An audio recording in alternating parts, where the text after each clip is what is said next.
亮街道一片漆黑，路灯、红绿灯全都无法运作。远警到场进行交管，台电人员获报到场维修，将电杆上一束束的树枝拿下，因为路树倒塌压到电杆，导致现场大停电。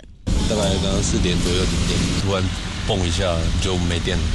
那大概停多久？1个小时有了，1个小时有了。1个小时。东北季风加上风神台风外围环流共伴影响，中台湾刮起强风。清晨4点20分，台中市南区的一棵路树抵抗不了强风来袭，被吹倒，压到了一旁的电杆，导致树义2街、树义5街、大庆街、福田街等上百户住户停电。